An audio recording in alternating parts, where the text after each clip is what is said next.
So what we need to do as consumers is enforce consumer laws. I'm going to prove to you right now that a bureau don't exist.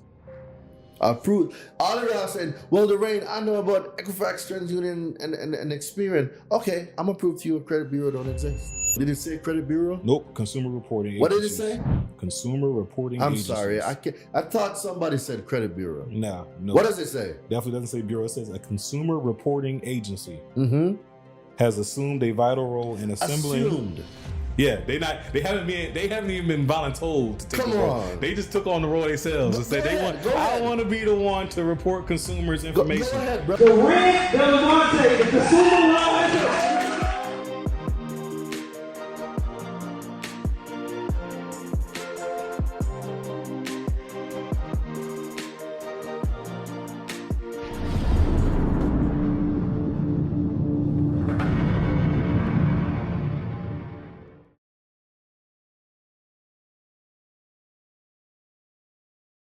And I'm particularly excited about this episode because I feel like it's one we need and one that we're not talking about enough on the platform, especially being that this is a platform for entrepreneurs, solopreneurs, small business owners, and you guys are looking for the funding. We've had a couple guys talk about how to, get your credit right, but we haven't talked about tapping into like 0% financing and, staying away from certain banks, which banks that you should probably move towards that are maybe more supportive of small business owners.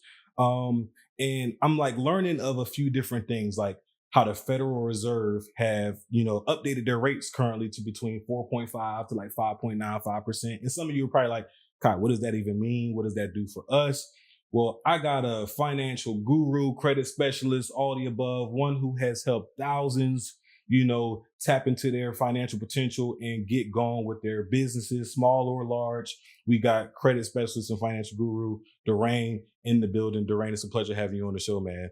Tell our listeners a little bit about who you are and how you got to this point now.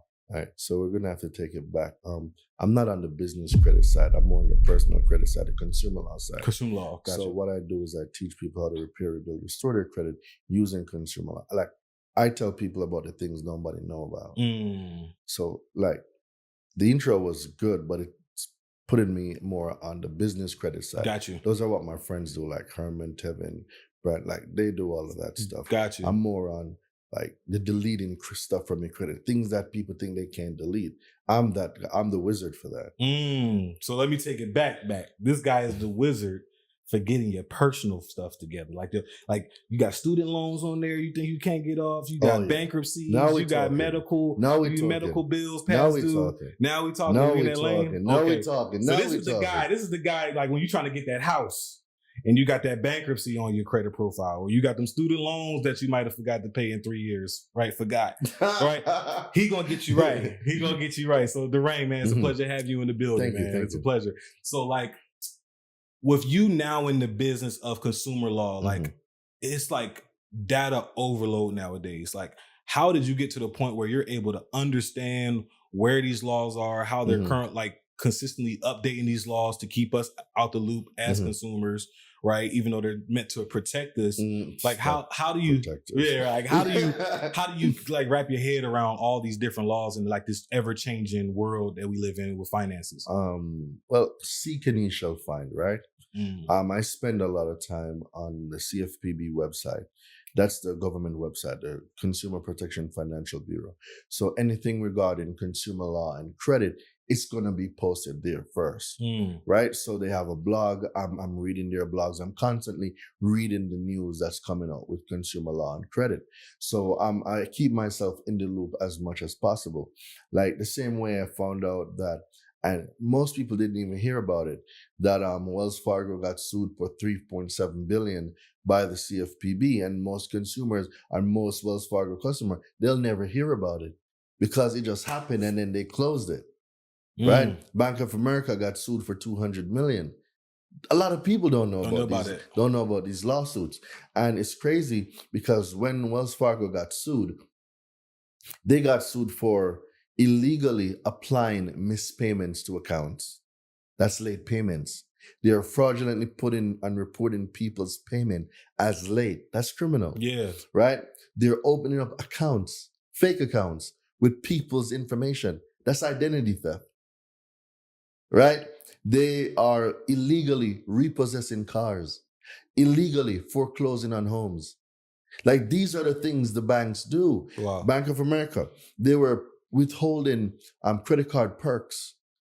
So you would sign up for a credit card, and if it said like double miles or triple miles or 5 times dining, whatever the point system was, they weren't giving the consumers the points. They were illegally applying late payments. They were illegally opening up accounts. Like, this is a known thing. Yeah. And in the CFPB report regarding Wells Fargo, they said a repeated offender. Wow. Do you know what it means to be a repeated offender? It's not your first time doing it. Not your second time. Come on. Not even your second time. Come on. Like, man. And I want to kind of touch base, because you said it's like a known thing. I would say it's more so public information, but not known. Because like I didn't know about these. It is public information, right? But people don't know. People don't know about it because they're not talking about it. They're not putting it on the news. Correct. They're not spreading it on social They're media. Because at the end of the day, these banks are, in the pockets of larger entities bigger than us. Like the Federal. What if I told you it was the actual reverse? The banks run the country. Okay. Yes, I understand, and I get you. I 1000% agree with that. So the Federal Reserve, right? You want to go down that rabbit hole? I do, because this is like technically the federal bank. Like this is the bank of the country. Correct me if I'm wrong. Well, what is the Federal Reserve for those of us that don't fully understand? That's a better question. So the Federal Reserve is not a bank. Okay. There is nothing federal about it. It's not a bank. It's a group of banking cartels that have an organization called the Federal Reserve. So it's not a bank. So it's just an organization of bankers. Yeah. And they run the world. From IMF, International Monetary Fund, to the World Bank, to all federal banks, Federal Reserve banks, they run the world. And when you go a bit deeper, it takes us to 1913, the creature from Jekyll Island that a lot of people don't know about. It's called the Federal Reserve. And the Federal Reserve, have you ever heard of the word Rothschild before? Yes. Well, I heard of the name. The name Rothschild. Yeah. So the Rothschilds, they are the one that run and came up with how the banking system works. Got you. Right. Right? So they are the top honcho. And they run world banks, international banks. And Federal Reserves are their franchise, so to speak, in each country. Got you. So if I'm making a connection in another industry like medicine, you have all these different hospitals, and they are all governed by the World Health Organization. So the Federal Reserve to the banks is like the World Health Organization to like hospitals and doctors and stuff like that. Yeah, similar. Yeah. Gotcha, similar. So like now when I cause as I was diving into the information to prepare for this, for this conversation, Durain, I kept seeing like Federal Reserve and like interest rates, and like they just updated their interest rates this month in May to like 4.75 to 5%. What does that mean? Because obviously we're seeing higher interest rates. So like when it comes to like credit cards and, home loans and everything like that, we're seeing higher interest rates. So what is that 5% for the Federal Reserve? What does that mean? And how does that affect us as consumers? When it comes to the market, right?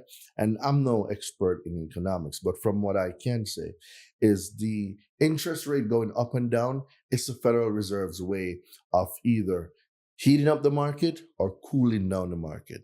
So when you see interest rate going up, they're cooling down the market. There were too many buyers.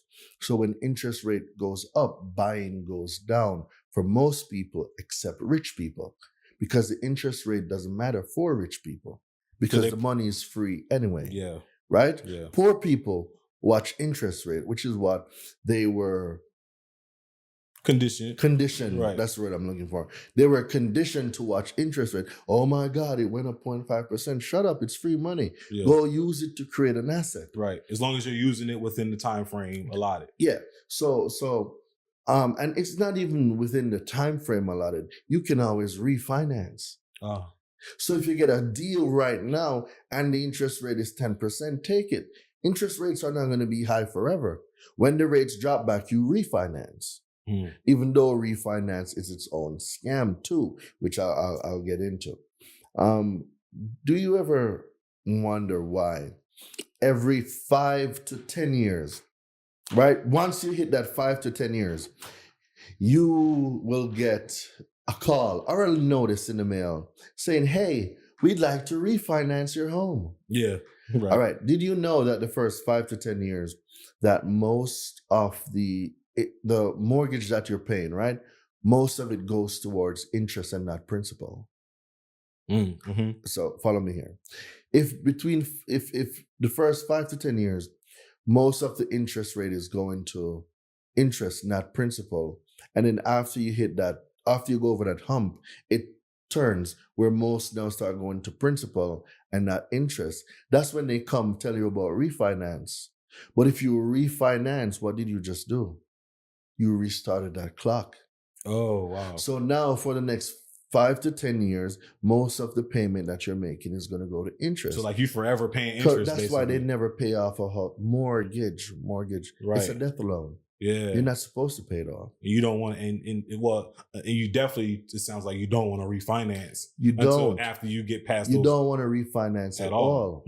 Because once you go over that hump, it goes into the principal. So now you can make double payments. It's going to principal and not interest.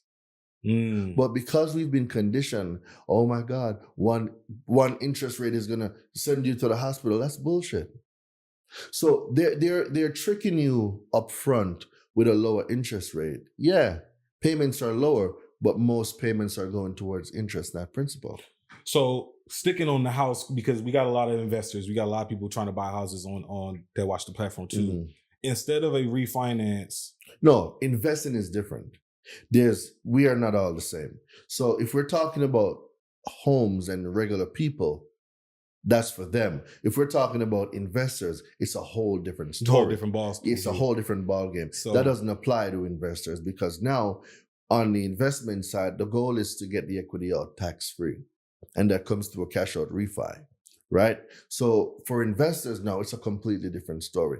So if the investor bought the property for pennies on the dollars or whatever, all right, let's use an investor that's just starting out, right? Most people know about an FHA loan. You've heard of it, right?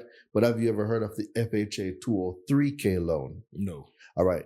It's a loan that's been around forever. Most people don't know about it. So the FHA 203K is an acquisition loan, just like an regular FHA loan. But this one has rehab money built into it. So let me explain. Let's say this house, right? If it was burned down, but the foundation was still good, right? You could qualify potentially for that FHA 203K loan, right? And then now the 203K loan, the 203K part of it gives you the rehab ability. So what you would need now are FHA certified contractors to do the job. But from when I read it, as long as the foundation is intact, you can get the loan, right? So it doesn't matter if this was burnt down, it was ripped off. As long as the foundation is there, it's good. What if it just needed lipstick? Like it was an older home, never been renovated. Could you qualify for something like that? As long as there's rehab, yes, you can. Okay. For the 203K. But I wouldn't even go that route. Why? I would go for the one that was burned down because one, the acquisition cost is going to be lower. Yes. Right? Mm-hmm. And then I already have the rehab loan inside of it. So basically, I'm rebuilding a brand new house. Get me? Mm-hmm. And so it's built into one mortgage. It's not like it's two. No, it's one. So think about it this way now. If I found a property that was burned down, right? And I got approved for a FHA 203K loan. And I rebuilt this property because when they did their examination, the foundation was intact, so I got qualified. And I rebuilt this property using the rehab part of the FHA 203K loan. When this property is finished, it goes to market value. So if it costs you $100,000 to acquire the property, another maybe $150,000 to do the rehab, now we're in $250,000. $250,000, right? Well, if this is a multifamily, a duplex, a triplex, or a quad, it goes to the market value. So if market value in this area for duplexes, or whatever, of similar homes is at 400 or 500,000. You already got 200,000 in equity. The name of the game is equity. Yeah. Man, hold up. DeRay, you just said something, man, because why did they talk about this? Everybody thinks FHA. No one talks about this 203K. Mostly investors know about it. Yeah. But the consumer can easily take advantage of this too. And is it similar to like how FHA, you have to live in the property for 2 years? Correct. It's the same. Correct. Gotcha. Mm-hmm. So it makes sense for a consumer anyway, because they looking to buy the house to live in it anyway. Live for free, have tenants, pay back the rent. Right, because especially if you building it, if it has a basement and you got to get contractors in anyway, might as well build an ADU under the basement. Correct. Make it livable. Wow. You said something there. Man, so again, going back to this information not being easily accessible. But it is. People are not looking. See, we're like this these days. Distracted. If it's 3 seconds to wait for something, it's too long. It's too long. I need to see it in the first 2 seconds. What are you going to learn in 2 seconds? Yeah. Like slow down. Like hear yourself think. We're too busy. Like beep, beep, beep. Phones ring. Beep, beep. Somebody's calling. Somebody needs. Like just stop. Just stop. It's interesting you said that. I'm currently reading a book called The Art of Doing Nothing, where she talks about that a lot. Like just like practice doing nothing. Just sitting still. Just be still. Be still. So now, because I feel like a lot of people are looking for social media to be that, they're replacing the news with social media. And that's a good thing because there's no more gatekeeping. And we know propaganda when we hear it and see it. So now social media frees up the gatekeeping of information. Because back in the day, we would seldom get our information from the news, whether it was propaganda or not. That's what everybody was consuming. But now with technology at our fingertips, everyone can research information. So it makes it more accessible. But at the same time, we are so distracted. Right? It's information overload. Information overload. And it goes back to credit. All right. Why something so important? It governs your life, your livelihood, the job that you can get, the way that you travel from here to there, the car that you drive, where you live, where your kids go to school, and your credibility, right? That's just 8 things off the top of my head. But you were never taught about credit in high school. You were never taught about credit in college. Isn't that suspect? We actually going to be talking about this later on today. Isn't that suspect? Yeah. Something so important that controls your whole life. You never learn about it. It goes back to the banking system. The banking system controls the country. Well, even the schools. Even the school. Where do they get funding Where from? they get the money from, right? Come on. They probably even paying for these standardized tests too. So when we look at it from a bigger picture, the more people have bad credit, the more expensive things are for them, right? So when I had bad credit, I had to pay for everything twice. My first car was a used Nissan Altima, 75,000 miles, and I couldn't even get approved for it. I had to get my friend Kevin to be a co-signer. Wow. Right? And I didn't know what I was doing. I didn't even know what the word co-signer meant. And I put my friend Kevin in a position where if I didn't pay the loan, they would go after him. But I didn't know at the time what a co-signer was. I just knew I needed a car. I couldn't get approved and I needed somebody else. And I had to call my friend Kevin, but I was responsible. So, I made my payments and stuff. Dude, my interest rate was 18.9%. Sheesh. Yes. On a used car. Not even with a new vehicle. 75,000 miles on it. Bad credit is the most expensive life you will ever live. So payments were $550 and I was a new driver in the state of New York. Bad combination. Insurance was $300. So between the car for $550 and like $350 or something for the insurance, I was paying like $900 a month to drive a used car.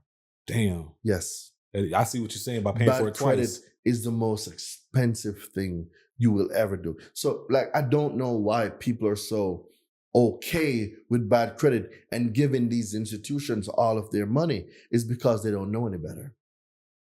See, because they've lived a life of bad credit, they think that this is my reality and nothing's going to change. Well, it will change, but you have to seek the information. The information is what will set you free, right? So as I started learning about this credit stuff and the importance of credit, I couldn't even get approved for a cell phone, bro. It was bad. Couldn't get an apartment, so I had to move in with one of my buddies. And shout out to Kevin again, because I was sleeping on Kevin's couch, and Kevin had a spare bedroom, so Kevin let me crash there for a little bit until I got back on my feet. And then when I went to Mount Vernon, I was renting a room in one of my friend's house because I couldn't get an apartment. Like, a life of bad credit is a life of turmoil. Yeah. You can't get approved for nothing. And if you do get approved, the interest rate are through the roof. You are a victim of subprime lending. Wow. Like, you getting the bottom of the barrel This products. You're getting, like, like, it's not even the bottom of the barrel. If there was a bottom to the bottom of that barrel, you get a whole other barrel. Bro, that's what you'd be getting. Like, bad credit is disgusting. Yeah. And from personal experience, nobody should have bad credit. You shouldn't. Because think about it. All right, let's look at it. Let's look at the facts. A person that goes to work for a year, the first 4 months they work for free. Right? No, I can see there's some conflict in your mind. I'm trying to figure out, like, okay, there's some conflict in your mind right now. Right? Because you ain't getting that check for the first 2 weeks, but explain the 4 months. I want you to look at it. 4 months. Between 4 to 5 months is free. Of you when you get a job. Everybody. I have no idea. All right, say make it make sense. Make it make sense. Say it again. Make it make sense. Make it make sense. Y'all drop it in the comments. Make it make sense. Right. Make it make sense, man. When you get your paycheck, 30 to 40% is already taken out for taxes. So what you work for the year, the first 3 to 5 months is for taxes. It's free. You pay that to the government.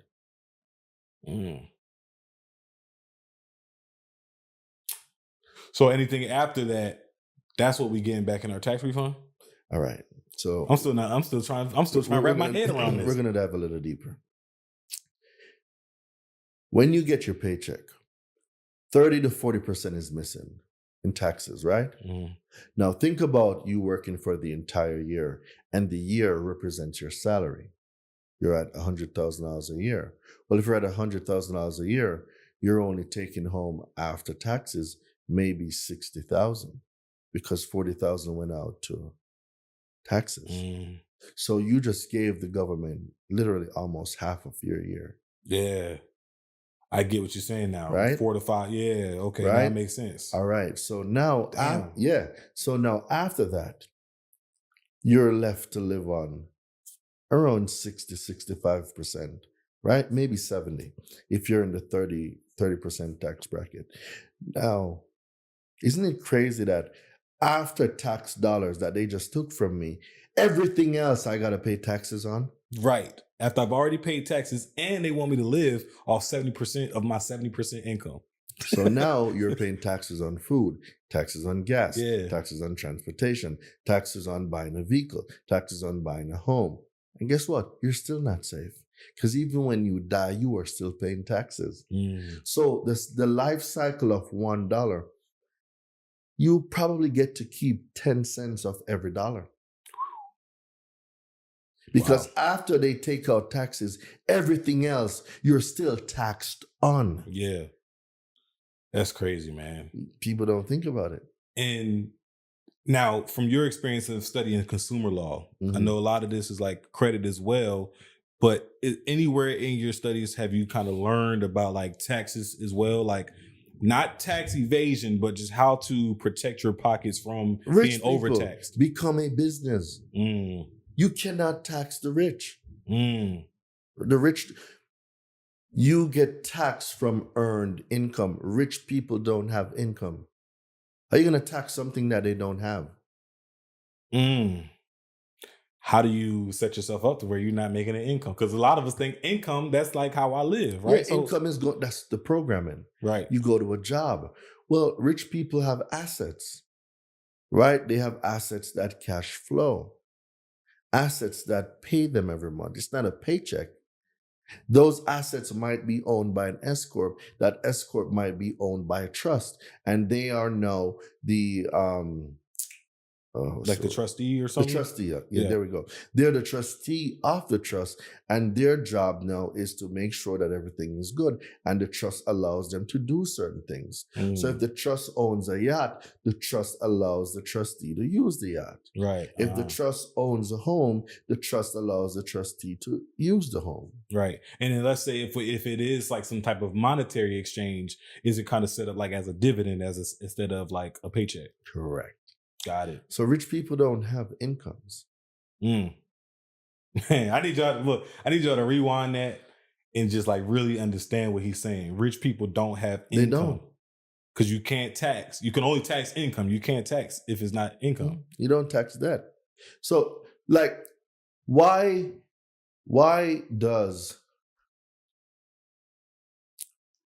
can Grant Cardone pull out 18 million out of a deal and never pay a single taxes on it? Now, I'm going to try to answer this. Go ahead. From a video that I seen when he was explaining it to his daughter, he was telling her, if I give you X amount of dollars, your job is to spend every dime of it. So I'm assuming that out of that $18 million deal, he's like allocated those funds to different aspects of his business to where he never really made that money. That's a great answer. But look at it a slightly different way. Okay. Real estate, right? Yeah. Grant is a real estate guru. And Grant is able to buy a deal for what he thinks is the best price. And then he could upgrade the property. So he upgrade all the rooms, put washers and dryers. He's able to raise the rents. He's able to add new amenities to it, maybe a playground, if it's a family-oriented neighborhood, stuff like that, right? And then now he gets a new reevaluation of the property or a new appraisal, right? So he bought it for $3 million, but now it is worth, let's say, 5.5. So that's a $2.5 million increase. All Grant has to do is do what is called a cash out refinance. So you don't pay taxes. You cannot tax debt.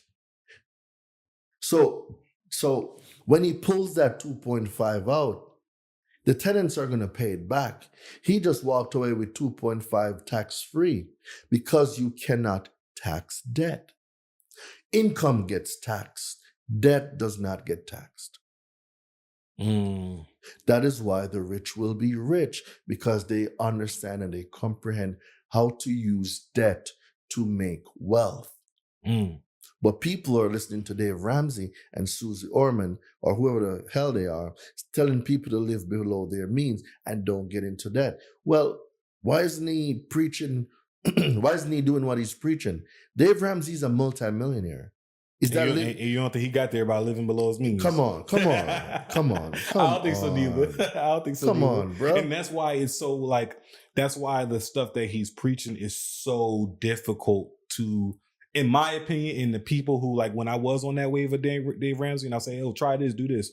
Like, his methods are so difficult to maintain for a longevity because it's like, who really wants to live below their means? Come on, bro. Why do I want to do something for X amount of years to see pennies in the savings account or to just be able to afford this house or, you know? The same pennies, right? Those same pennies that you're saving up, the banks are lending it out and they're making 10, 15% interest rate on it. And they're paying you 0.5 or 0.5. Who's getting the short end of the stick here? The consumer. Correct. As always. Always. So let's bring it back to credit now, right? Because I know I strayed away a little bit, but guys, you got to get out the matrix. You got to question the matrix. Credit. All the information is there, but nobody knows about it. right? And they've regulated this industry so much, it's also impossible to teach it. Because for a credit repair business to charge, they have to do the work first. If they don't do the work first, what if the consumer don't pay them? Right? By law, CROA, Credit Repair Organization Act, a credit repair business cannot charge until the job is done. Mm. Now, I think a lot of people don't know that, because there's a lot of credit repair people out there charging before you get any results. They're breaking the law. Wow. They're breaking the law. Hey. A lot of people don't know this. Yeah. But go and read the Credit Repair Organization Act. It's in there, right? Yeah. And taking it down to the consumer. Most consumers don't know what the FCRA is, the Fair Credit Reporting Act, the FDCPA, the Fair Debt Collection Practices Act, TILA, TILA, Truth in Lending Act, ECOA, Equal Credit Opportunity Act. These are laws put in place to protect the consumer from banks and other institutions that operates in commerce, right? So FICO was first to the game. So back in the early, what was it, like maybe 60s or something? Right. I think it was in the 60s or earlier. Some brothers decided to come up with the idea of starting to collect data to report it, right? And eventually that proliferated into what we call now the consumer reporting agencies. We have TransUnion, Equifax, and Experian. Now, when I say TransUnion, Equifax, and Experian, what's the first thing that comes to your mind? Scam. Huh? Scam. Well, that's one part. But there's a word that is used by 90% of the population. What do you call TransUnion, Equifax, and Experian? Bureaus. There you go. So where did that word bureau come from? First, I'm assuming FBI. That's the first bureau, right? And that means by association now, you're thinking TransUnion, Equifax, and Experian you're gonna think they government, but they not. Deception in its finest. Yeah. So double language, right? Yeah. You say one thing when you mean another. Yeah. They are masters of double language. Wow. Double language, right? So TransUnion, Equifax, and Experian, a credit bureau does not exist. There is no such thing as a credit bureau. It's just a name that because I can call myself a bureau if I wanted to, but it don't really exist. It don't mean that it exists as such. Correct. Right. Okay. So now the regular person or the everyday person, which is majority of the country, they associate an entity to a name that is mostly feared. So if they're disputing a negative item on their credit and it comes back verified, they're not going to question it because it came from what? A credit bureau. Right. And we think Equifax, Experian, and TransUnion are government agencies. So I'm not going to question it. I'm going to leave it alone. But that is so far from the truth. They are not bureaus. There's only one bureau when it comes to credit, and it's the Consumer Financial Protection Bureau, the CFPB. And that's an actual government agency. That is an actual government agency to put actually in place protect the consumer, to regulate and protect the consumer by enforcing the other consumer laws like the FCRA, the FDCPA, the Truth in Lending, the Equal Credit Opportunity Act, and much more. Because what I'm understanding that the whole purpose of these credit agencies like TransUnion, Equifax, Experian, they're just providing a service for businesses, because once upon a time, credit didn't exist. Correct me if I'm wrong. So credit to this extent wasn't in existence, but credibility was. It was a different way that they used it. Because if I had a good reputation, I could go over to Mr. John and get something on a line of credit and stuff like that. But because people started defaulting on their credibility, some smart people say, what if I created a system where banks and all the institutions can come and they can review someone's records, right? To see how credible they are. So before they extend a line of credit, they would already have the information to make the best possible decision. Wow, that's a great idea. Let's go do it. And they went and did it. And that now got developed over the years, and it formed your TransUnion, your Equifax, your Experian, plus all the other consumer. And I've heard others now too. Oh yeah, there's a whole lot. I've bro. seen one. There's hundreds. Yeah, I'm like, what the hell? Who are these people? Why are you using them to pull my credit? Information is the new currency. Wow. Why do you think Facebook is so valuable? Facebook has the most information on almost the world's population. Yeah. A lot of data points that Facebook owns. And so when you say that the name of the game is information, now it makes sense on why would it not make sense for me? If I can't find information on this person, why does it not make sense to fabricate some information? Or just, if it might match, why not just put that information on their profile? That's exactly what was happening. Right. People were fabricating the information. Yeah. Private investigators were making stuff up. People's personal lives were being intruded on just to collect information.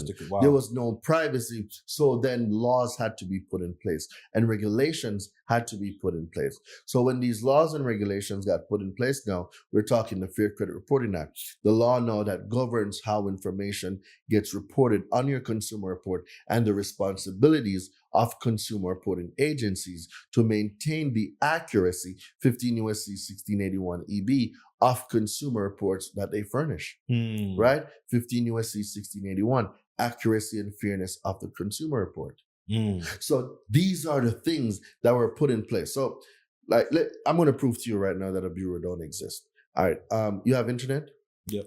All right. I want you to Google something for me. I'll prove. All of y'all saying, well, Lorraine, I know about Equifax, TransUnion, and Experian. Okay. I'm going to prove to you a credit bureau don't exist. Okay, so what am I looking for? 15 U.S.C. 1681. 15 U.S.C. 1681. Mm-hmm. And it came up right here. You should see third thing. You see congressional findings? Yep, congressional findings and statement of purpose. All right. Click that? Yeah, let's get it. Okay, so when I click it, it is Cornell Law School, article or review, U.S. Code. The banking system is dependent upon fair and accurate credit reporting. Inaccurate credit reports directly impair the efficiency of the banking system. All right. So if they're not reporting accurate information, it impairs the banking system. But the banking system also makes a lot of money from inaccurate credit reporting because, one, they can charge more now with interest rates. So they figured out how to adapt. Right? But we're not done yet. So there's 1, 2, and 3 that I want you to read. And remember, no, this is coming from the law, right? Government law made by Congress. Right. The Congress makes the following findings. Okay. Mm-hmm. So that was one that I just read. Congress makes the following findings, meaning Congress investigated. For you to find something, you have to go looking, right? Yep. So they investigated something, and these are their findings, correct? Mm-hmm. All right, let's hear their findings. So number 2 was an elaborate mechanism has been developed for a what? Mechanism, machine, something. No, go back from the top. What does it say? Elaborate. It's well thought out. Then, if it's a government agency, credit bureau, why would the government describe one of their own entities as an elaborate mechanism? I don't think they would. That don't make no sense. But go ahead, brother. Continue. Yep. Developed for investigating and evaluating the credit worthiness, credit standing, credit capacity, character, and general reputation of consumers. Isn't that suspect? Yeah, break that down for All us. right. So Congress is saying that an entity was formed. They were not appointed. They didn't give them permission to do it. This elaborate entity came out of nowhere and they took it upon themselves, right? They took it upon themselves to find people's information, evaluate people's information, and bring this information to institutions. But what does the next one say? The next one says consumer reporting agencies have assumed a vital role. Hold on. Did it say credit bureau? Nope. Consumer reporting agencies. What did it say? Consumer reporting agencies. I'm sorry. I thought somebody said credit bureau. No. What does it say? Definitely doesn't say bureau. It says a consumer reporting agency has assumed a vital role in assembling. Assumed. Yeah, they haven't even been voluntold to take the role. They just took on the role themselves and said I want to be the one to report consumers' information. Go ahead, brother. Go ahead. All right, and evaluating consumer credit and other information on consumers. assembling and evaluating. So they have assumed this role to, one, evaluate our information and put it together into a report. You are very smart. I'm just reading what's here. I'm just reading what the Congress found. See what's going on, right? Yeah. They weren't appointed. They're not a government agency. They weren't even given this role. Just a business. They assumed the role. It's like any other corporation. Yeah. They just became the best at it. That's all it is. They became the best at it because they've been doing it for so long. Yeah. The same way FICO, Fair Isaacs Corporation, is responsible for the what? The FICO score.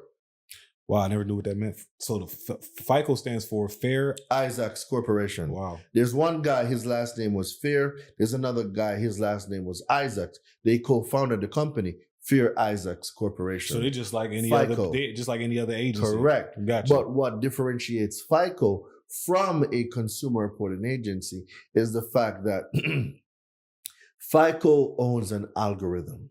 This algorithm is based on buckets and risk categories, right? The credit score ranges from 300 to 850. So that gives you 550 points, right? Follow me here. So it's broken down into 5 categories: payment history, utilization, age of credit, new credit, and mixture of credit, right? So payment history makes up 35% of your credit. Utilization makes up 30%. These two parts make up 65%, which is the biggest factor of your credit. Then we talk about the age, which is 15%, new credit 10%, mixture of credit 10%. But if it goes to 550 and we have 35, 30, 15, 10, 10, those also break down into credit score points. So when we look deeper, we'll see that a 35% correlates to 192.5 points. Gotcha. Right? 30% makes up 165 points. The 15% translates to 82.5 points, right? The 10% translates to 55 points, 10% 55 points. So together we have 550 points, which is equal now to 100%. Gotcha. Right? So that's how you get your 550 FICO score. Correct. Got it. So when you maximize on all the categories, you maximize on the 550, and that brings you as close to 850 as possible. So within this range from 300 to 850, you have poor credit, you have good credit, you have exceptional credit, and then you have perfect credit. So depending, if you're closer to 300, you are a risk. You are in subprime waters. Yeah, huge risk. Right? So the closer you are now, like above, I think it's 640 now, is considered good. Or 660 or 680, somewhere there. So the closer you are to the 700, 800, the less of a risk you are. So FICO created an algorithm that is based on information. When your information is put into this database or this system, it gives you a risk score. And this risk score now tells a lender, a bank, a financial institution, or a government agency, what is this person's credibility? What is this person's character? What is this person's mode of living? Remember in number 2, can you read number 2 for me again? Yeah, number 2 was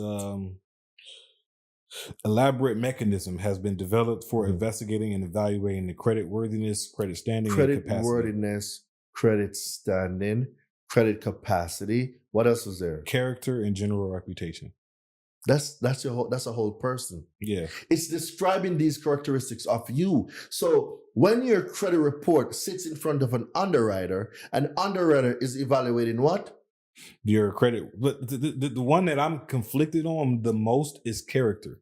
It's like, how can you put on a credit report someone's character, right? Not knowing their financial, plight,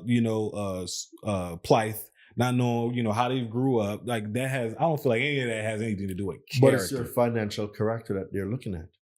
Right. And it doesn't say that. It just says character. It's not going to say that. Right. It just says character. Also, But in it's the general financial reputation. character of a person. Right. What are your money habits? Yeah. That's what your report tells a story, but Mhm. you are in charge of the story the report tells. But mainstream media and the hypnotic society has turned it around where the consumer thinks that the institutions can report whatever they want on their credit. But that's not true. Right. That's further from the truth. Mhm. The consumer controls what gets reported. 15 USC 1681 B2, right? You want to go there? Mhm. Yeah, let's go there. 15 USC 1681 B2. So you'd go back. So go back, and when you go back into Google, all you need to put beside 1681 is B2. Got it here. Permissible purpose? Yep. Permissible purpose. All right. What does it say? Okay, so it says in general, Mhm. subject to subsection C, any consumer reporting agency may furnish a consumer report under the following circumstances and no other. All right. So let's break the words apart. Furnish. A consumer reporting agency may furnish a consumer report under the following circumstances and no other. So basically, it's going to give you a list of the possible ways for them to furnish something. And if the request for furnishing is not listed there, they cannot furnish it. Yes? Mhm. So what does B2 say? Okay, B Back at the top. back at the top. Mhm. Okay. You're going to see number 2. Okay, in accordance with the written instructions of the consumer to whom it relates. In accordance to what? The written instructions. In accordance to what? The written instructions. So the consumer must give written permission to have their consumer report furnished, right? Yeah. So no institution, no bank, no lender, no car dealership can pull a consumer report without getting written consent from the consumer to whom it relates. Right. But how they pull it all the time, that is a violation right there. But let's go a little bit deeper. The consumer reporting agencies have a responsibility to consumers. And for any consumer reporting agency to furnish any consumer report, permission must be given from the consumer. Mm-hmm. So if the consumer didn't give permission and the report was pulled, that was pulled via identity theft. Because in order for someone, or let me use the correct word, in order for a person, and we know that a person is an individual like you and me, but a person is also a corporation. A person is also a government institution. A person is also a cooperative. A person is also an association. Most people don't know that person means all of these things. When they hear the word person, they think of a normal flesh and blood, you and me. Mm-hmm. But that is so far from the truth. And this is why I keep telling y'all about double language, right? Mm-hmm. So when we dive into now the consumer report, and we see that the consumer have the power, right? The consumer has the power to authorize something on their report. Mm-hmm. All right, let's go over now to 15 USC 6802. Okay, we got some. Ooh, he coming with some heat. We like 16802. 6802. 60. Okay, 15 USD is 6802. Mm-hmm. Like he coming with the sources. Protection y'all. of non-public personal information, right? It says obligations in respect to disclosures. Oh, obligations in respect to disclosures Yep. of non-public personal information. Yep. All right. Now, you're going to see B that says opt out, Mm-hmm. right? All right. Read what B says for me. In general, a financial institution may not disclose non-public information, Non-public personal information to a non-affiliated third party unless. All right. So let's break that down. Bank of America does not own TransUnion, Equifax, or Experian, right? Which So makes they them- are non-affiliated, Right. right? Yeah. But Truist owns Lightstream and SunTrust. They're affiliated. So Truist Bank can share information with Lightstream and SunTrust because they own each other, right? Gotcha. By common affiliation. But Bank of America does not own TransUnion, Equifax, and Experian. That's a non-affiliated third party. So Bank of America cannot share your information with a non-affiliated third party unless what? Unless such financial institution clearly and conspicuously discloses to the consumer in writing or in electronic form or other form permitted by the regulations prescribed under Section 6804 of this title that such information may be disclosed to such third party. All right. Now, when you do any contract or any application, right, in the terms and agreement, what you're reading right there should be in the terms and agreement, but often only one part is in there, which is A. They say, hey, we may report your information to the Consumer Reporting Agency. You'll see that language there. But what they hide from you is B and C. What does B say? B says the consumer is given the opportunity before the time that such information is initially disclosed to direct that such information not be disclosed to such third party. All right. Remember I told you that the consumer controls what gets reported? Mm-hmm. That law says before Bank of America reports my information, they're supposed to tell me that I have the right to say, no, don't report my information. Right. So even if I signed an agreement that said you can share it, before you share it, you got to let me know. Correct. To see if I want to dispute. And I now decide if I want that information shared or not. But they've turned the table where you think, the consumer thinks, that those banks and institutions have a right to report your information. It's a lie. It's a damn lie. So they don't have to report that. Read it, brother. The number C says the consumer is given an explanation of how the consumer can exercise that non-disclosure option. So they're supposed to know. So if I elect that I don't want my information shared or reported, they're supposed to tell me what I need to do to have the information not reported. It's right in your hands, bro. Right. I don't remember ever getting a call from PNC, Wells Fargo, TD, or whoever. You're not supposed to know this. It's crazy. It's in your hands. Yeah, I'm holding it. Like, y'all, it's right here. I'm holding it. It says it. But you call these institutions, right? And they're going to tell you, oh, we have a right to report. Damn lie. Because I have a law, 15 U.S.C. 6802, that tells me otherwise. And this law says you're supposed to give me the disclosures. So now I'm going to ask for these disclosures and the signature that says that you gave me these disclosures and told me how you never did. The consumer controls what gets reported on the consumer report. There's some gas right here, Dwayne. This is some gas, man. All right, so going back to the credit, the credit score, you said it goes to the highest of an 850, right? 850, correct. If we're talking about that 35%, which made up what? Payment history. Payment history, that's like 297 points. Payment history is 192.5. Really? 35%. 35% is 192.5 points. So how does a person get that that full 192 points? By maintaining positive payment histories throughout, like the because you always accounts. So out of all your accounts that you have that are being reported, just make sure all payment histories are 100%. But it goes back now to another law. What if I told you late payments don't exist and a late payment only exists if the consumer allows it? Basically it's saying I didn't agree for you to tell them that I missed the payment. Not necessarily. Okay. It's a little bit deeper than that. All right. There's people in this credit space that's going to say, oh, you should write a goodwill letter. You've heard of a goodwill letter before?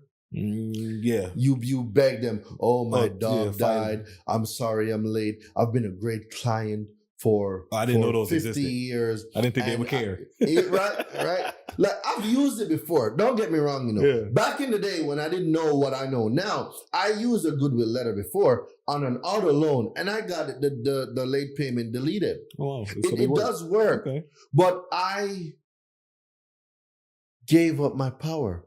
I was begging and groveling for somebody to read my letter and feel like, oh, Poor poor him. thing. Let me go and do that. You get what I'm saying? But next time. But now, what? Yeah. Goodwill, what? Ugh. No, we don't do that. We stand firm in our conviction now because 15 USC, go ahead, 15 USC 1666B. And for those of you that think I have a list, do I have anything that He don't got no list, bro. This is off all the dome. That's how I know he been studying.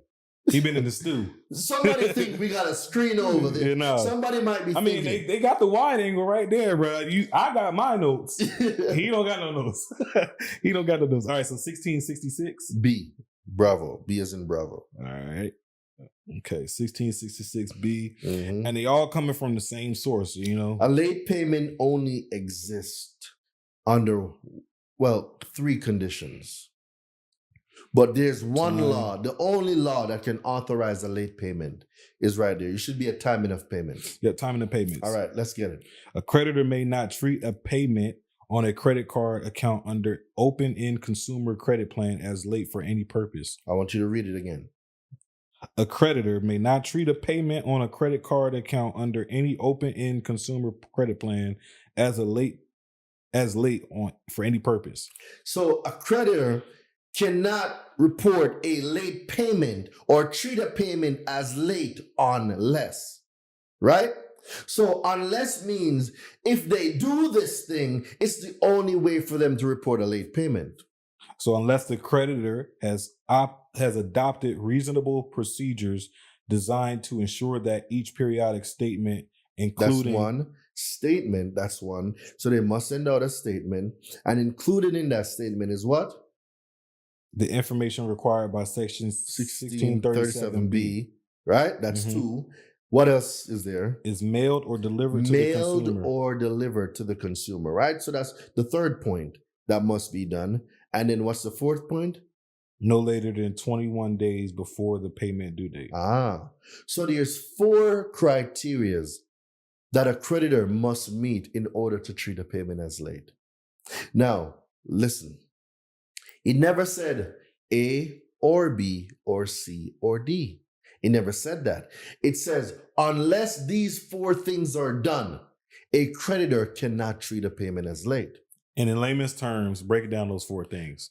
Those 4 things are: a periodic statement must be sent out. The notice from section 1637B must be sent out with that periodic statement, right? And this must be either mailed or delivered to the consumer not later than 21 days before the payment due date. Gotcha. So basically, if I'm not getting nothing 21 days before my due date, they can't mark the payment. Within. It can go more than. Gotcha. It was within that time frame. Gotcha. Right? But have you ever, you get periodic statements, but have you ever seen all the notices from section 1637B? I don't even know what section 1637B is. My point. Right.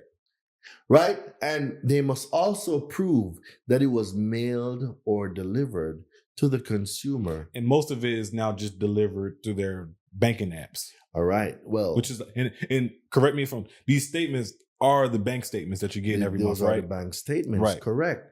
However, mailed or delivered. Mailed means you're going to send it to the post office, but the word delivered now changes the concept of things. Yeah. Because now with technology, delivered can mean an email, delivered can mean to an app.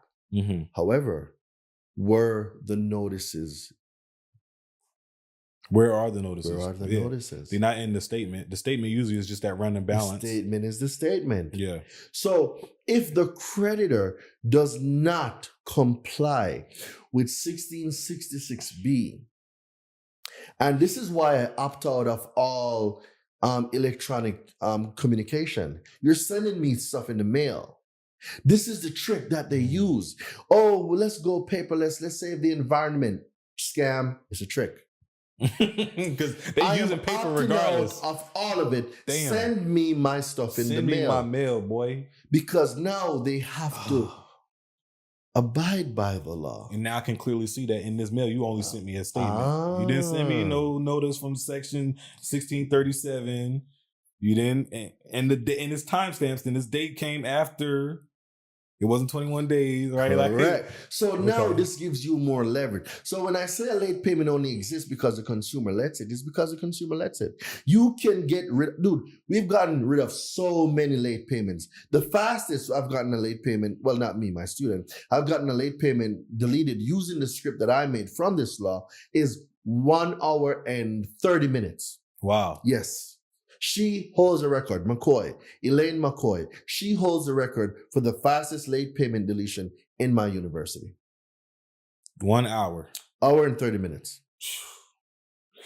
And she like was on the phone and she could see it reflect boom. She has a script. Wow. I made a script using this law and other laws. And my students run the play. We get late payments deleted all the time, bro. It's like one of the easiest things to get deleted. Wow. What people don't know that they don't know is what they don't know. And the people that knows this stuff get the results. Wow. And it's just as easy as just mailing it out. Now, is mailing out these things the best way to get stuff? I recommend mailing everything out. Why? Because you have proof of delivery by using a tracking number or a green return receipt or sending it certified mail. Yep. Now I co-signed with that because I had a situation where I'm dealing with Equifax and they had my name was reported on my credit incorrectly. So I had to mail them the information, and USPS told me it was delivered Monday. Right. And when I called them on Tuesday to confirm, he's like, no, we haven't received it yet. I'm like, well, USPS says y'all did. See, that's not your problem right there. So the reason why that's not your problem is you did what you're supposed to do. It's not your fault they don't have a system in place to get the information when the information is delivered. Not my business, right? So what we need to do as consumers is enforce consumer laws. And we enforce consumer laws by becoming the educated consumer. And that means we need to be educated on consumer law. We need to know what our rights are. We need to know what happens when they violate us. So people, I tell people all the time, you don't have to pay collections. You don't. The law even tells you don't have to pay collections. Just ask me to prove it. I'll prove it. Prove it. Type in your phone. I knew he was going to come with the typing. Let's get it. I mean, I'm ready. Now I'm ready for it. I should be credible, right? No, you should. If I'm saying some stuff up here, I should be able to point where the stuff is. Go. Come on, bro. Tell me where to go. 15 USC, 1692 CC. You should be under the communication section of the FDCPA. Yep, communication in connection with the debt collection. What does it say? It says, without the prior consent of the consumer given directly to the debt collector or the express permission of the court. You're at C. Go to C again. Here's another C. It's going to say that in writing, a consumer can refuse to pay a debt collector. Oh, yeah, C. Okay. You see it? No, I was at C. I'm trying to find CC. Well, it's probably there then. So go ahead. Go back to where you were. So I'm at C. All right, scroll down. All right, right there. This one I was just reading. Okay, go ahead. So without the prior consent of the consumer given directly to the debt collector or the express permission of a court of competent jurisdiction, a debt collector may not communicate with a consumer in connection with the collection. I think we should have. Yeah, that's C. But even still, that's saying the debt collector can't. You're at CA. Oh, so I'm trying to understand. Okay, now I understand. It's all good. So I'm at CA. So I go down to CC. All right. Go down to C. CCs. There you go. Ceasing communication. There we go. If a consumer notifies a debt collector in writing that the consumer refuses to pay a debt. See? The law tells everything we need to know is in the law. In writing, a consumer can refuse to pay a debt collector. If a consumer notifies a debt collector in writing that the consumer refuses to pay a debt or that the consumer wishes the debt collector to cease further communication with the consumer, the debt collector shall not communicate further with the consumer with respect to such debt. Except. And then they got 3 reasons for it. Consumer law is the most powerful thing you will ever learn. Dude, I bet you will never be the same after this interview. No, I mean, already I'm like, yo, Run with it. Yeah. I'm ready. I took screenshots of these joints so I can go back when I'm about to get on the calls. You know what I'm saying? It's this type of power. A late payment only exists if you let it. All right. Let's go back to this late payment. All right. And I know we're going to wrap up very soon, so let me be quick. 15 USC 1681, accuracy and fairness of the consumer report. Go to 15 USC 1681 EB. 1681 EB. EB. Mm-hmm. All right, 1681 E. And then we're going down to B. It should be the second paragraph. Yeah, accuracy of reporting. There we go. Yep. Whenever a consumer reporting agency prepares... Whenever a credit bureau? Yep. No. Well, what does it say? Consumer reporting agency. Well, I thought you said credit bureau. No. I thought I said credit bureau too, right? Whenever a consumer reporting agency prepares a consumer report, it shall follow reasonable procedures to ensure maximum possible accuracy of the information concerning the individual about whom the report relates. Mm-hmm. So the consumer report must be it must have maximum possible accuracy. What does maximum mean? It's the top. You can't pass it. The max is 100. The max is 100, right? Mm-hmm. You can't pass the max. The max is coming from the horse's mouth. The max, right? And the word accurate means all values exact, all values correct. Yeah. So at the top, everything should be accurate. Yeah. So if the information is inaccurate, it must be deleted, right? So if TransUnion, Equifax, and Experian is going to report a payment as late, they must have proof that the statement was delivered along with the notice from 1637B. They must also have proof that this was mailed or delivered 21 days before the payment due date, right? Mm-hmm. That's the only thing or only way a late payment can be furnished.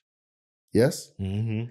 So that means when I do my round one dispute of inaccurate information being furnished for this account as late, and they come back with verified, well, what do you do next? This is where people get tripped up. See, people don't know that there's a section of the law called 15 USC 1681I, right? And then when you go to 15 USC 1681I and you go down to I6B3, it says that the consumer can request a description of the procedure that was used to verify the accuracy of the report.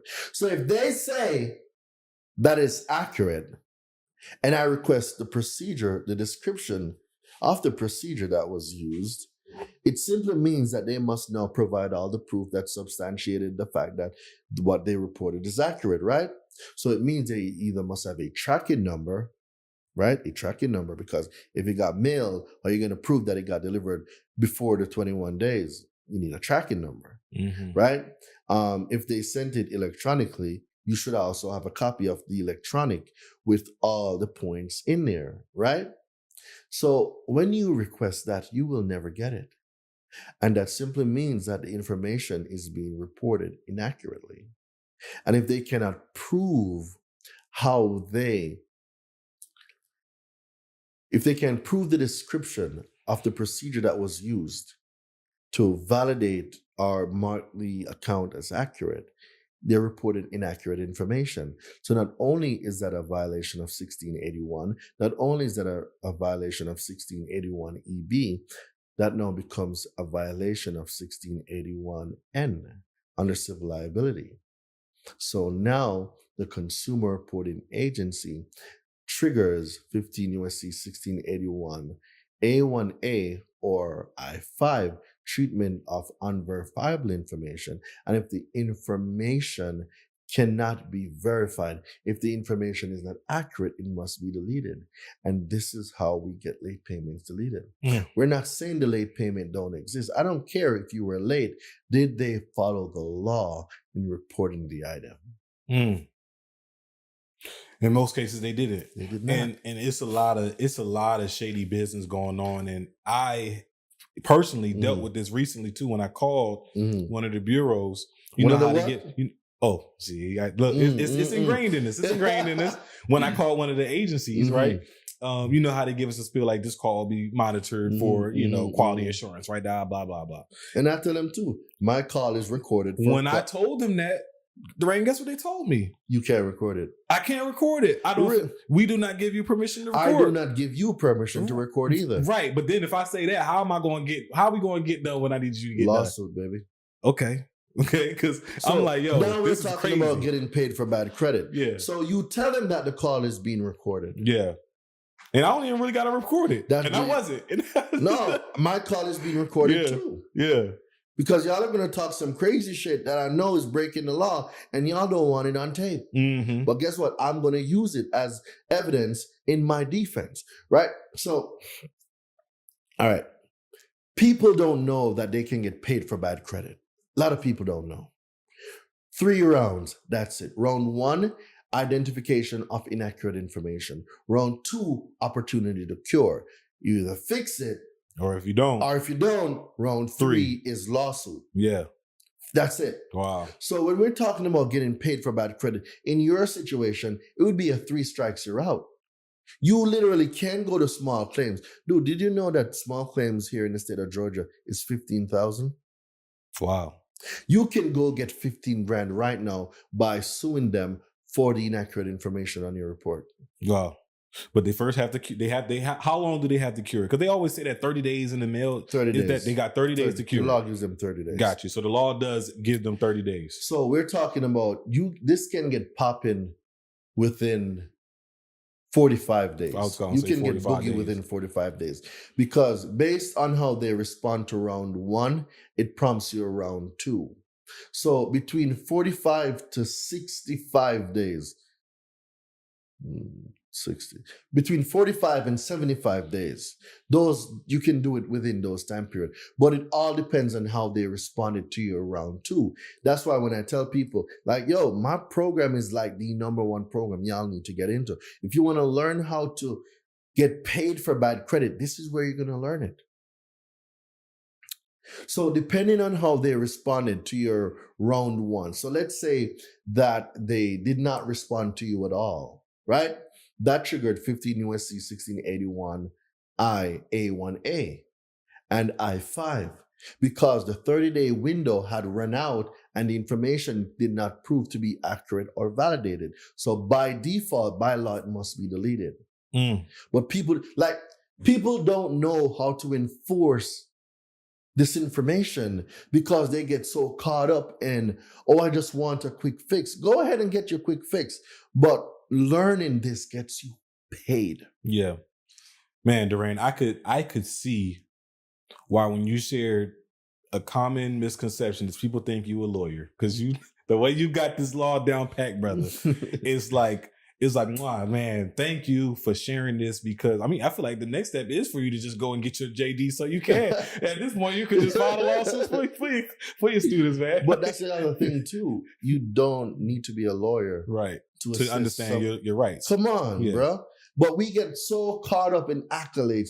Oh, you must be an Esquire. You must be a PhD. You must have a BSN. Like, I make more than all of them put together. That's a bar. Like people get caught up in this paper that they overlook their own potential. You can learn this stuff. Mm-hmm. You can. There's nothing stopping you but yourself. Wow. You are the only person stopping yourself from becoming the best version of you, from becoming the educated consumer. Learn from the best. Come hither. Come learn the stuff. Come hither, man. You know what was crazy, bro? When all these credit meetups and networking event is going on, I used to wonder why I'm not being invited to these places. But I've come to the realization that fake will always hide from truth. When I step in, I'm bringing the heat. And most people in credit, not all, most people in credit, they don't know credit the way I know it. So if they're putting on an event and I'm there, the focus shifts. Because once I start speaking, so we know he the real deal. He the one with the real sauce. I've comprehended that fake will not shine in the presence of real. And I've come to understand that. So I used to feel some type of way, like, yo, they're doing this event and they didn't even invite me. Like, dude, I'm one of the top dudes in credit, but everybody else is there. But then I realized that, dude, you bring truth. And the moment your truth steps into that room, there are certain things they know they can't say in your presence because you will call them out. Nobody likes to be called out. Yeah. So before I get embarrassed, let's not invite him. No, he can't come here. Wow. Because if he does, he's going to expose the fraud. Well, not really fraud. I don't want to say fraud. He will expose the show that we're putting, the facade that we're putting on. And it's like that. It's like that. I think social media promotes that fake it till you make it culture too. Is like you got a lot of people trying to do the thing before they actually get to the point. Nothing's wrong in faking it till you make it. You're doing it. Right. And by doing it, you're going to learn. You're going to learn, and eventually making it now will become your new norm. See, done is better than perfect because perfect never gets done. That's my guy, Derek Harper, right? He says that all the time. Done is better than perfect because perfect never gets done. People want to get everything right before they move. Just start moving. It might not be the greatest. It might not have all the bells and whistles, but just start because you can build it on the way down. Some people are just analysis paralysis. Oh, it has to be perfect. I need all the colors. No, you'll never start because you will never get it right. And you will forever be stuck like Chuck in a pickup truck. Hey, I ain't heard that since my dad used to say that, man. They're going to be stuck. He's going to be stuck like Chuck, you know. Hey, memories, bro. I appreciate you, Darain, man.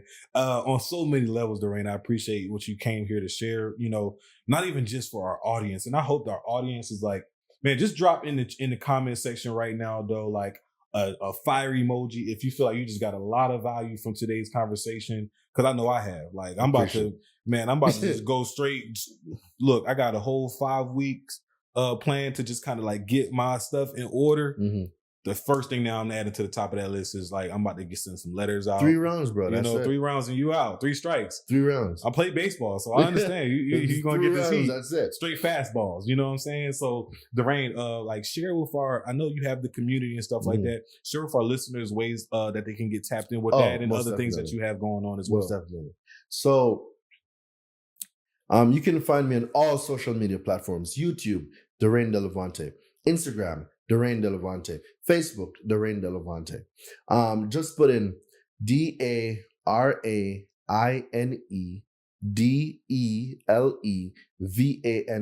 Just type that into Google. I'm very Googleable. Like my website's going to come up. My social media handles are there. Just you can go find Darain.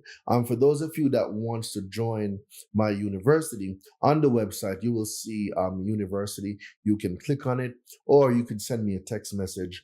You could send the word university to 917-993-5238. So that's text the word university to 917-993-5238, and you will speak with a team member. Listen, let me warn y'all. I'm not looking to work with everybody. I'm not, because my program is for the consumer that wants to become educated and take their power back. If you're looking for credit repair, I am not your guy. Find somebody over Metro 2 or somewhere that does that. I don't do that. I am an educator. I educate you. I teach you what I know so you can become the educated consumer for your family. You become that superhero for them. I believe in teaching a man how to fish. I don't like giving people fishes, because when you give a man a fish, he's hungry the next day. But when I teach a man how to fish, he has a skill set that he can use to feed his family for the rest of his life. or her life, or whatever you want to call it, right? That's what I do. I teach you how to fish. I do not give fishes. So just go on over to somebody else that does Metro 2 or Factual Dispute or somewhere over there. But I'm not your dude if you want credit repair. If you want to learn credit repair, I am your guy. I am the best in the game. And there's nobody that knows this credit game like I do. And that's a fact. Not tooting my own horns, but Muhammad Ali says, I'm the greatest. I am the greatest. That's all. This man floating like a butterfly with all the information in his head too. For those of you that have late payments, do you know that over 42 million Americans have late payments within the last 6 months? Wow. I did not know that. And what we just talked about late payment.